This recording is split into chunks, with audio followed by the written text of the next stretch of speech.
I'm not here to lead you wrong.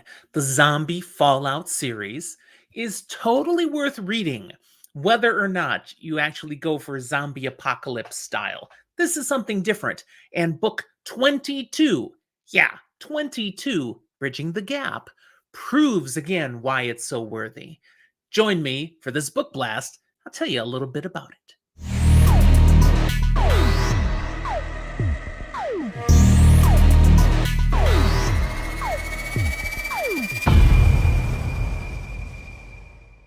Welcome to Fantasy for the Ages, the show where a father and son talk about fantasy, science fiction, and other nerdy things we enjoy. Today, just Jim here, the father of this show, ready to talk to you, Spoiler-Lite, about Bridging the Gap, book 22 in the Zombie Fallout series by Mark Tufo. I think you're going to like this, and therefore, you'll want to hit that like button. Please don't forget to do that, and subscribe to our channel if you haven't done so yet. Now, if you're a zombie apocalypse fan, you totally should have read the Zombie Fallout series already. But maybe you haven't read this latest version, Book 22, Bridging the Gap. If you are not a zombie apocalypse fan and you're just watching because you like me, or you like our channel, or you stumbled upon this, I really want to encourage you to think about giving the series a try. Now, Book 22 would not be where to start. But I'm still going to give you a taste of why Zombie Fallout series might be worth your time. First of all, Bridging the Gap is part of a series of books that started in book 18, where, the Zombie Fallout series, focusing on Michael Talbot, his family and friends, and their adventures, wraps up in book 17. There's a satisfying conclusion to the story. And yet, there's more. Because book 18 comes out, Mark Tufo basically showing, hey, stories of Michael Talbot and his adventures in the midst of this zombie apocalypse that I hadn't told you before. But not really. Because there's no way the stories that are in books 18 through 22 would have fit into the 1 through 17 narrative. But Mark Tufo is not playing fast and loose with us. Instead, he's leaning into something he established through the original Zombie Fallout books, and that is that Michael Talbot and the storyline we're getting is one universe, timeline of many. The world, as Tufo has created it, has many different dimensions, parallel universes, and Michael Talbot and his friends appear in many of them, in different variations. He's leaned into that to write some of the other series that he does, like the Indian Hill series. Fantastic. No zombies in that one. It's all sci-fi and aliens. The Lichen Fallout series. The Demon Fallout. It's just one book, but it's all connected. The United States of Apocalypse trilogy that he co-wrote with another author, and more. And even within the core 17 books of Zombie Fallout, he clearly alludes to alternate versions of Michael Talbot. He often does this through dreams that people have. Plus, through one particular character, Trip, who literally can trip through dimensions somehow at times, maybe. I mean, he's also tripping because he's a drug addict. He's been doing the Mary Jane a little heavy over the years, and that's just the light stuff. I think he's tried the harder stuff too at times, but he's usually good for having a doobie on him at some point. I don't do drugs, so I'm using words that I don't usually use, and if they sound ridiculous coming out of my mouth, that's why. Regardless, we get to this book, book 18, and it's like a reboot. He's got Michael Talbot and the people we recognize from the series off on a different part of the world, still in the zombie universe he's created, but what's happening couldn't have happened. And that's when we come to realize, oh, this is one of those parallel universes. It's very closely related to the one we know. The characters are like identical versions of what we're used to, but the stuff that's happening, that didn't happen. And he's writing these books in two different timelines also. So you've got Michael Talbot and his adventures with his people, but then you've got into the future, I don't know, 100 years? with some other characters that are new to us and a couple characters that tie them together. And it's a little spoilery to explain how, but we've got some that live longer than normal timelines. In this whole zombie Fallout series, it's more than just zombies, and that's something you have to understand. We've got vampires, we've got werewolves, we've got witches, we've got more. But some of these things have longer than normal lifespans. And the way Mark Tufo writes it, it all makes sense. It all works out. So what he's writing in 18 through 22 is going to be connected to 1 through 17 somewhat.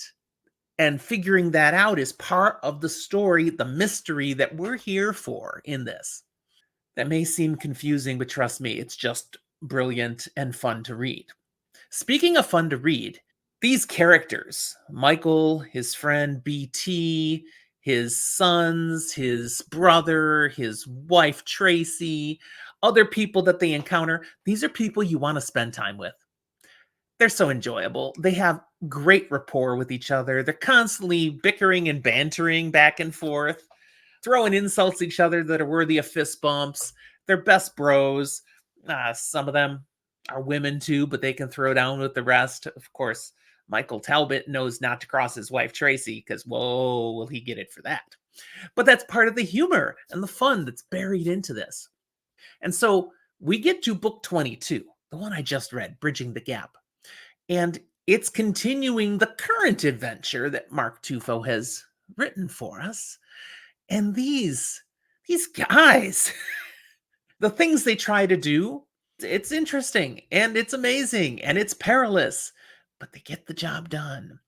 Bridging the Gap is specifically because at the end of book 21, our people are now in Brazil and on the run from the Brazilian military, not the official Brazilian military, but some wackos who have taken over Brazil. And they're trying to get back home to Denver, Colorado. Now, there's quite a ways to go. And at the end of book 21, they came to a point called the Darien Gap. It's pictured behind me on my screen. And I learned something in this. You can drive from Alaska to Argentina. You can, except for 60 miles, right at the end of Panama, just before you cross over into South America. There's a 60-mile gap with no roads. It's pure rainforest, wilderness.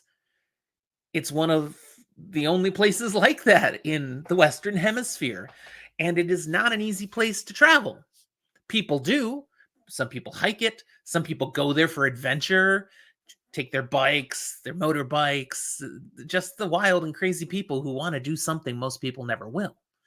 But here we are in a zombie apocalypse, and they're trying to get to North America, and they gotta cross the Darien Gap. Michael and his people are rough and tough, but they tend to attract people who need help. So they're also trying to bring with them people who are relying on them, who are not quite as sturdy as others.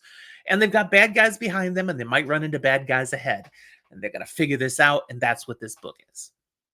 So there's tense circumstances. Oh, and of course, at any time, zombies may show up and try to eat you. That's a bad thing.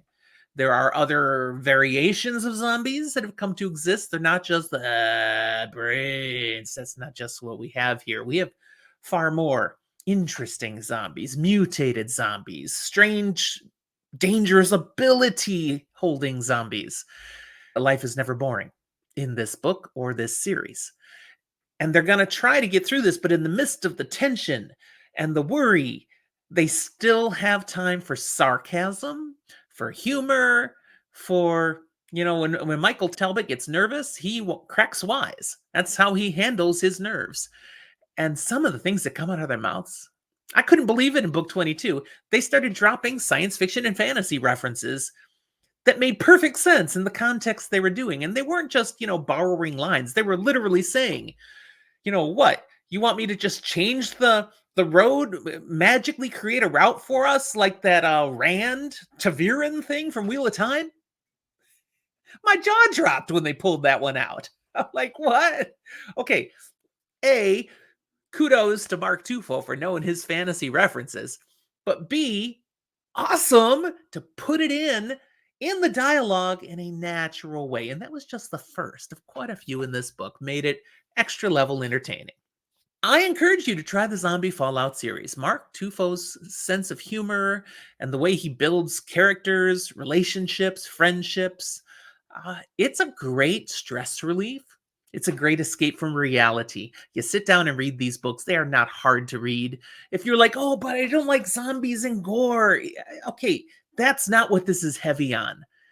I mean, that stuff's there, and there are some tragic things that happen periodically, but not constantly.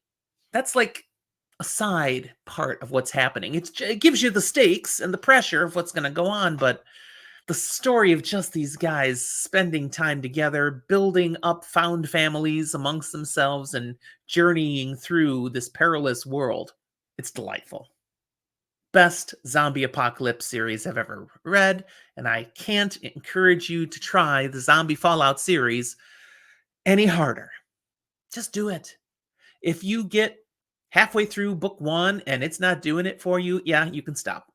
Because you've seen the level of humor and the style Tufo's going to bring to the whole series. I mean, he does get better. Every author gets better. Zombie Fallout Book 1 was his first book ever before he was going to be a professional author. He was just doing this on the side, but it's still pretty darn good. And bridging the gap, I mean, 22 books in, and he's written way more than 22 books now. This thing's brilliant. There you go. Thanks for listening. Maybe I influenced you. If you try the Zombie Fallout series and you love it, please let me know. That'll make me happy. And if you try it and it doesn't work for you, I'd still like to hear that, yeah, okay, you tried it. Thanks. Tell me why you didn't like it. I'll be curious. You can find ways to connect with us by looking in the comment box, drop things down there, but also all the show notes have all the other ways, social media. Wow, I'm blurry. Come back. I don't know why that's doing that. Social media, Discord, email, lots of ways that you can connect with. Wow. You can talk to us. You can't see us, apparently. My camera's gone nuts. I better stop. Thanks for watching. We'll talk to you next time.